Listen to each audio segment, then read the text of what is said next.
Connais-tu Ray Dalio? Si ce nom ne te dit rien, laisse-moi te présenter l'un des plus grands investisseurs de notre époque. Il est à la tête de Bridgewater Associates, qui est l'un des plus grands fonds spéculatifs au monde, avec plus de 90 milliards de dollars sous gestion. Mais Ray Dalio, ce n'est pas juste un investisseur, c'est un passionné de philosophie, de psychologie humaine et surtout de compréhension des cycles économiques. Et avec sa vision unique du monde, il a créé une stratégie d'investissement légendaire, le portefeuille All Weather, ou en français tout temps. C'est une méthode censée fonctionner dans toutes les conditions de marché. Mais alors, pourquoi Ray Dalio a-t-il créé ce portefeuille? Comment l'a-t-il défini? Quelle est sa performance, sa volatilité? Et surtout, est-ce une stratégie pertinente pour toi aujourd'hui? Après des années à analyser les marchés, à observer comment l'économie fonctionne et à relier des points entre inflation, croissance et crise, Ray Dalio a découvert un schéma fascinant. Il a compris que l'économie évolue en cycle, toujours influencée par deux grandes forces, l'inflation et la croissance économique. Et c'est là qu'il a identifié 4 environnements majeurs. Comme tu peux l'observer, premièrement, on a le boom inflationniste. C'est quand tout s'emballe. Les prix montent en flèche, la croissance est là, mais tout semble surchauffer. Exemple tout simple, 2021-2022.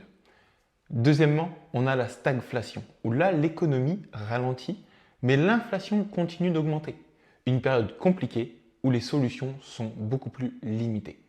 Troisièmement, on a la crise désinflationniste. Donc là, l'économie est au ralenti, mais bonne nouvelle, l'inflation, elle baisse. Et enfin, le boom désinflationniste, où là, le scénario idéal, avec une croissance économique qui reprend, pendant que l'inflation continue de baisser. Dans chacun de ces 4 cas de figure, il en déduit des meilleures catégories d'actifs financiers en fonction de chaque environnement économique. En prenant le cas du boom inflationniste, par exemple, il conseille les actions des pays émergents, l'or, les matières premières, l'immobilier, les obligations des pays émergents. Les obligations protégées de l'inflation seraient également les actifs avec le plus de potentiel, selon toujours Ray Dalio. Si, à l'inverse, on se situe dans une crise désinflationniste, selon lui, la meilleure exposition serait le cash, l'or et les obligations d'État à long terme. Attention tout de même, cela ne fonctionne pas toujours. Ce sont des données passées, ce qui ne signifie pas que demain sera la même chose. Par contre, son idée de génie, c'est quoi? C'est de trouver une stratégie qui fonctionne peu importe l'environnement économique. Et pour cela, Ray Dalio s'appuie sur un principe clé, la diversification. Mais attention, pas une diversification faite au hasard. Lui, il calcule, il optimise et il pense chaque choix comme une pièce de puzzle. Le résultat, une stratégie simple, conçue pour que toi et moi et n'importe qui puisse investir intelligemment tout en limitant les risques sur le long terme. Alors comment Ray Dalio structure concrètement sa stratégie All Weather? Il divise son portefeuille en 3 grandes parties. Chaque allocation a un rôle bien précis pour résister à toutes les conditions de marché.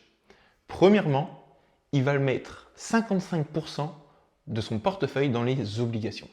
Pourquoi autant? Tu me diras. Parce que les obligations sont le pilier de cette stratégie. Elles apportent de la stabilité et protègent ton portefeuille dans les périodes où les marchés actions chutent lorsque l'économie ralentit. Dans ce cadre, il privilégie à la fois les obligations d'État à long terme qui profitent souvent en cas de déflation ou de ralentissement économique, prenant une part de 40%. Le restant, les 15% restants des obligations, sont dédiés à des obligations court terme et moyen terme. En clair, cette partie de son portefeuille, qui représente donc 55%, est là pour équilibrer les risques. Deuxièmement, il va mettre 30% dans les actions. Ici, on passe vraiment à l'offensive. Les actions, c'est le moteur de la performance sur le long terme. Ce sont elles qui permettent de faire fructifier ton capital en profitant des périodes de croissance économique. Ray Dalio s'expose uniquement au marché américain. Donc toi, tu peux très bien t'exposer au marché mondial, potentiellement avec un MSCI World. Lui, il a investi dans un indice qui est le S&P 500, regroupant les 500 plus grandes entreprises américaines. Et troisièmement, il va investir 15% de son portefeuille dans des matières premières, qu'il va diviser en deux.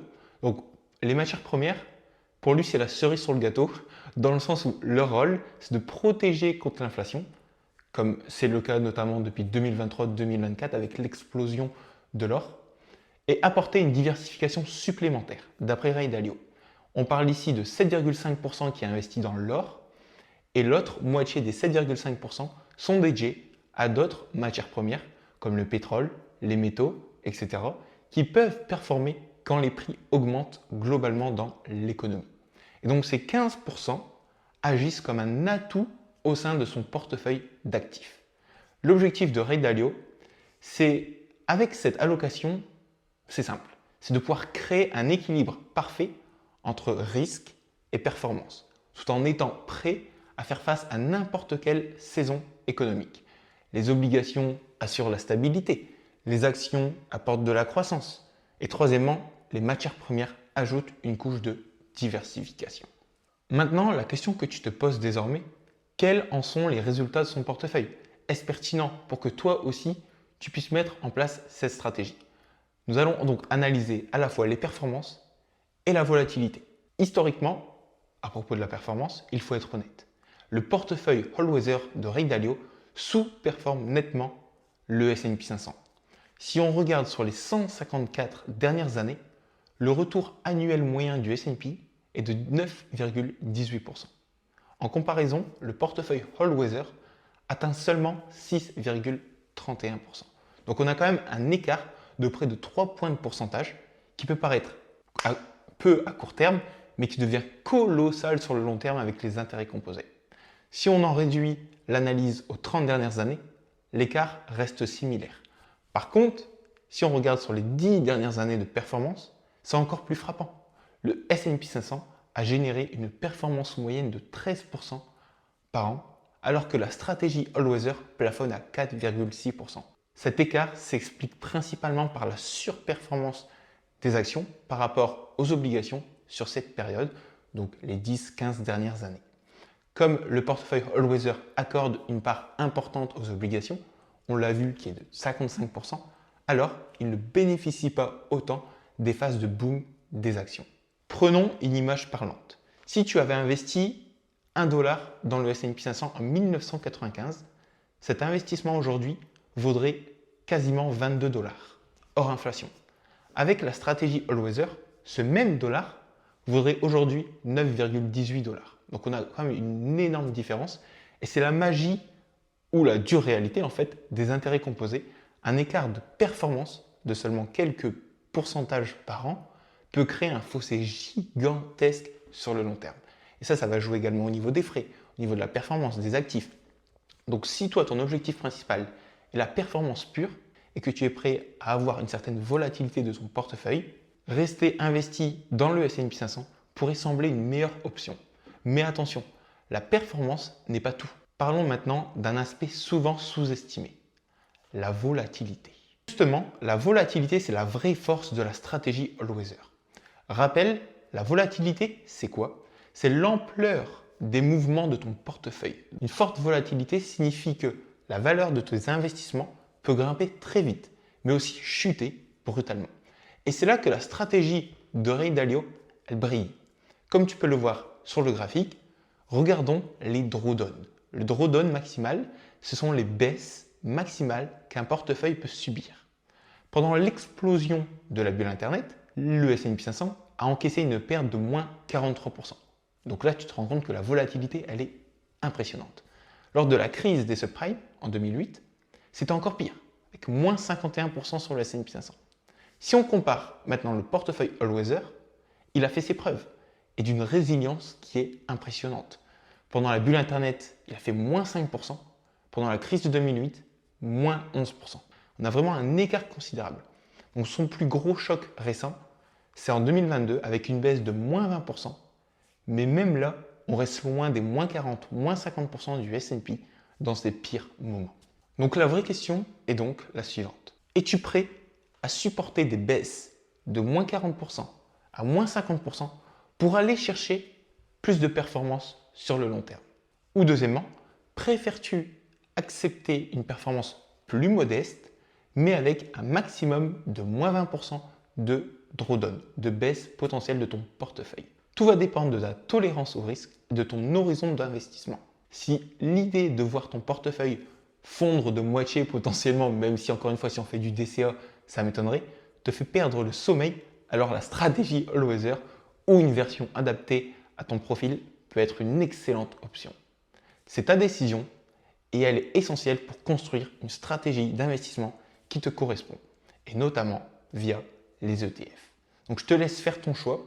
Si tu te sens prêt à mettre en place la stratégie All Weather, voici justement les ETF qui sont utilisés par Ray Dalio. Seulement toi, tu n'auras pas accès à ces ETF américains partagés. Voici une version adaptée avec ces ETF accessibles pour un investisseur européen. Le premier ETF, pour suivre les obligations à long terme américains à plus de 20 ans, qui représentent 40%, tu as iShares USD Treasury 20 UCITS ETF Distributing, donc ISO 04, donc ça c'est le ticker. Pour les obligations à moyen court terme, donc 3 à 7 ans, qui représentent 15% de ton portefeuille, tu peux potentiellement choisir un ETF Amundi US Treasury Bond 3 à 7 ans qui est distribuant du ticker US 37. Pour les actions américaines, donc le S&P 500, où là tu vas investir potentiellement 30%, tu as le BNP Paribas Easy S&P 500 en euros, donc ESE. Avec cet ETF, tu investis dans les 500 plus grandes entreprises américaines, le moteur de la performance du portefeuille. Et bonne nouvelle, il est éligible au PEA. Quatrièmement, tu as l'or qui va représenter 7,5%. Tu peux choisir l'Amundi Physical Gold ETC, donc du ticker Gold. Effectivement, en Europe, les ETF n'existent pas. C'est uniquement des ETC qui te permettent de t'exposer à l'or. Et cinquièmement, tu as les matières premières qui représentent également 7,5% du portefeuille. Avec l'ETF Invesco Bloomberg Commodity UCITS, donc du ticker CMOD. Avec cet ETF, tu investis dans un panier diversifié de matières premières comme le pétrole, les métaux et les produits agricoles. Investir, c'est avant tout une affaire de priorité personnelle et de tolérance au risque. Si tu es prêt à encaisser des fluctuations importantes pour viser un rendement maximal sur le long terme, alors le S&P peut être plus intéressant. Et si tu veux une approche plus stable, mieux diversifiée et capable de résister aux crises, la stratégie All Weather est une option qui peut être solide. Et n'oublie pas, ce qui compte, c'est de rester cohérent avec ta stratégie sur le long terme. Parce qu'en bourse, c'est la patience et la discipline qui font la différence. Alors, quelle sera ta stratégie? Dis-moi en commentaire ce que tu en penses. J'espère sincèrement que cette vidéo t'aura aidé à élargir tes connaissances. C'était Emilien, ton éducateur en bourse. Prends soin de toi. On se retrouve très vite pour une prochaine vidéo. Allez, let's invest. Et n'oublie pas de t'abonner. Salut!